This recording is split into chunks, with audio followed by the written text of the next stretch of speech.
Thank you for taking time to join this morning. All right, let's look at it quickly. Earlier this morning, we saw reports from INEC saying that they are ready for a runoff. In the event that the first round ends in a tie. As you know, your candidate has been listed as one of the frontliners in this election. Do you see the eventuality of a tie? Do you see a possible tie happening in the first round of these elections? Well, for us, we are targeting an outright win, so that not to create a little bit of shadow of doubt on our capacity. So, and we believe we can do that based on the fact that when you look at the demography, 51.52% of the total population of the voting populations are the Nigerian youth, who are actually the drivers of our own campaign. But in the event, anything can happen in politics, and we will also be prepared in certain ways for any eventuality. But affirmative, our target is for an outright win by the grace of God. All right. Dr. Tanko, you sound a bit confident. Do you Yes, still have, though some people say that the momentum that you had in the initial start, at the time this campaign started, appears to have dropped. I mean the Labour Party. Well, I like the word saying that the appears. Yesterday, we had a Zoom meeting event, and it was for a specific fundraising event. We had a Twitter space, we had a Zoom space of 1,000. It was over bloated to close up to about 3,000 to 4,000. Many people couldn't come in. Some have to wait on the line, keeping coming in. So, for some of them who are still doubting Thomas's, where they thought we are losing ground, we are actually gaining ground. It is actually a fact that for a point in time, we were working very hard to make a very strong inroad into the North. And the North has accepted us now fully, especially the Nigerian youth. So for us, the momentum is actually getting higher. So you disagree with the submission by Governor Charles Soludo of Anambra, because in his statement he had a lengthy piece earlier this week, and he said that from internal stats available to him, that you were on course to win 25% in 5 states, and that now it has dropped to 4 states and it is declining, and that even those 5 states do not include Lagos, where you have a large chunk of the youth population that are pushing this campaign. Do you know the most interesting part? The outburst of the enviable outburst of Professor Soludo actually jacked up our popularity. While he thought he was trying to make a demarketing kind of hatchet job, probably that is being sponsored to do, it actually jacked up our support. A lot of people now started knowing who Peter Obi actually is. And that particular statistic that he railed out, we were able to debunk it, and a lot of people were able to answer him, and now everybody is answering Soludo. So the next thing you will hear, every part of this country now is talking about Peter Obi, that Soludo make a particular statement, and that actually helped in making us more popular. So sometimes you see people think that they have done some negative thing, but it turned out to be a positive thing on our own side. So in its own calculation, it actually jacked up our own popularity. Okay, fine, if you say so, but let's also look at this other thing that happened this week. The meeting between Peter Obi and Governor Nyesom. A lot of people look at politics and then they say there are no permanent enemies, but permanent interests, because we recall that at the time Peter Obi left the PDP, some said that Governor Wike was instrumental to him leaving. In fact, some people said he forced Obi out of the party. But now they seem to have, reached some sort of agreement. Now I'd like to ask you this question, point blank: is Peter Obi the candidate of Governor Nyesom? Action speaks louder than words. And when I told you earlier on about making us more popular, it has now proven to be so, because from those particular outbursts of Soludo, everybody now is turning towards Peter Obi. You heard the statement being made clear by Nyesom Wike. He said, and I quote, Peter Obi shouldn't bother about spending a kobo when they are coming for their campaign in Rivers State, that he is going to finance all the campaign in Rivers State. That is an affirmation and endorsement of a candidature. And in return, your candidate said, well, the Labour Party would return the favor at the polls for the state elections, that you'll be working for the PDP. He recognized the existence of the PDP candidate. So you see, that is to tell you there's a symbiotic understanding between the two of them for a greater good of Nigeria. Look, the question has always been on our lips that we want to rescue Nigeria. Everybody's hands must be on deck. But you know, for those who see Peter Obi as and the Labour Party as a completely new figure, you know, different from the other two parties that have dominated Nigeria's political space in a very long time.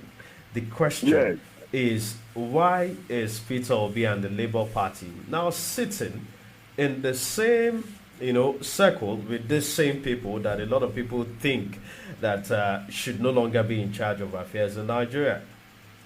In politics, there is no permanent enemy but permanent interest. For us, collectively, the interest is how to rescue Nigeria at the moment. So anybody that has any good thing to add to rescue Nigeria from its quagmire is a welcome person to us at this point in time. So you are going to do that. So if you, are we going to see a case where Peter Obi would have such negotiations as he has had with the Rivers State Governor, with some other state governors too? Well, is that something that the Nigerian electorate should look forward to? No, it's not impossible. We are courting each other.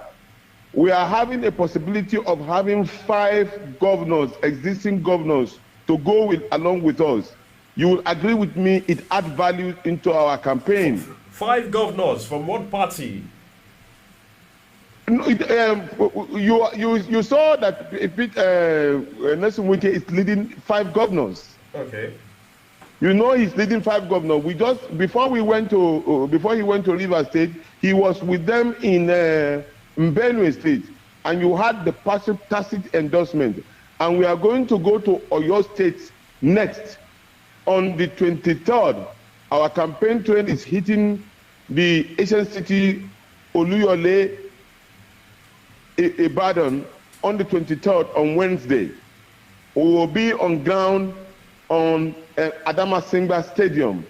And so you can now understand that we are systematically uniting Nigeria across the board.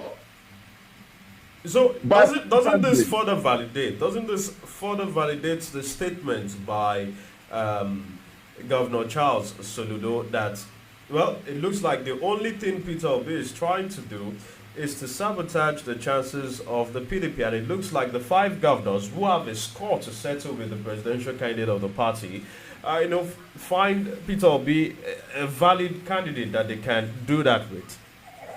Well, the truth about it is that Peter Obi has never been in the center stage of the internal struggle within the PDP.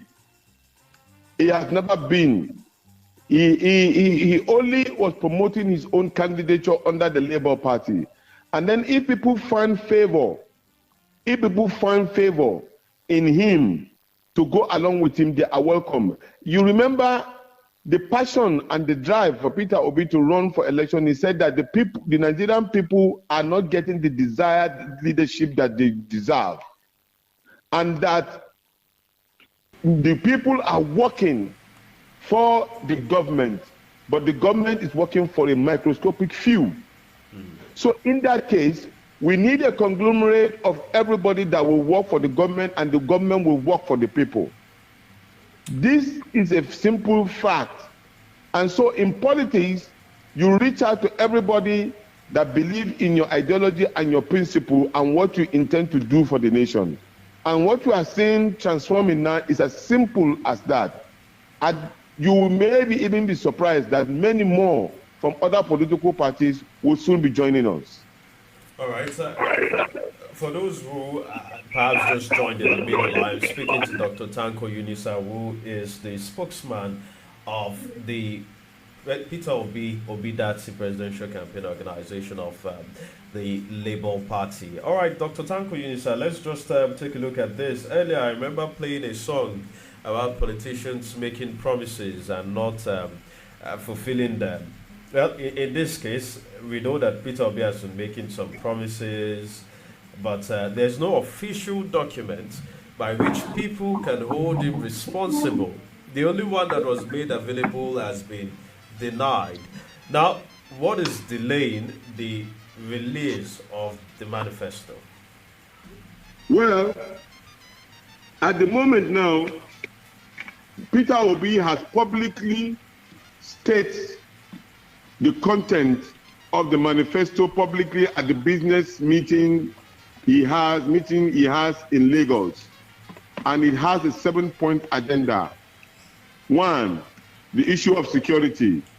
2, the issue of growth in the production. 3, the issue of restructuring through legal framework. 4, infrastructural and industrial revolution in the 4th tier of realm of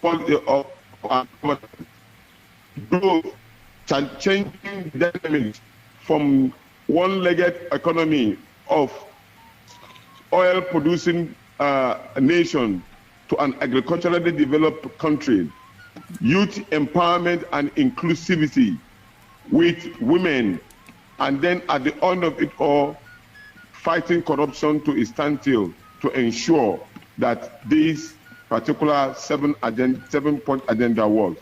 These are the major summary of the documents that will soon be released formally to the Nigerian public. It will be a social contract between the Labour Party and the Nigerian public. So it's just using 97 Peter Obi days. as a case study. It's just 97 days. Okay. Let me explain. All right. Also, remember that the political party, Labour Party, is practically owned by the Nigerian Labour Congress and the TUC. And the TUC and the NLC all presented a charter of demand and the transformational document of agenda. All of these documents are being collapsed into the major manifesto of the political party recognized by INEC. So we are talking to those particular major manifesto of the party, because we are not selling anything outside the manifesto of the party. We are only adding 1 or 2 things within the manifesto. So that, of course, takes a little bit of time to actually clean the clean the eye and clean the eye and dust the eye. So, but we have concluded, and it's better for us to have a clean document that will be devoid of any kind of question by our opponent than to have given you a document that will have a lot of questions that are unanswerable. So those are the reasons why, but it will be out pretty soon. All right. Dr. Tanko, one more question for you before I let you go, and that's the question a lot of people, have been asking. I'm going to ask you right now. It's the Labour Party is so focused on the presidential election. A lot of people are wondering, does it mean that it's only the presidency and nothing else for the Labour Party? How about other positions? No, it's not true. When we flagged up our campaign in Lafia, we presented the flag of the party to our governorship candidate, and then we had candidates who are running were also presented on the stage. In Benue, similar thing was done. Just 2 days ago, our senatorial candidate in Lafia also flagged off his campaign. So we are going all the way. Everybody that is on the ticket of the Labour Party is going to be advocated for. And we are going to make sure that everybody has its fair representation across the board. All right. Thank you very much, Dr. Tanko Yunusa. I think that's the beats that we can have with you this morning. Thank you very much. Thank you, and God bless the Federal Republic of Nigeria. Thank you very much.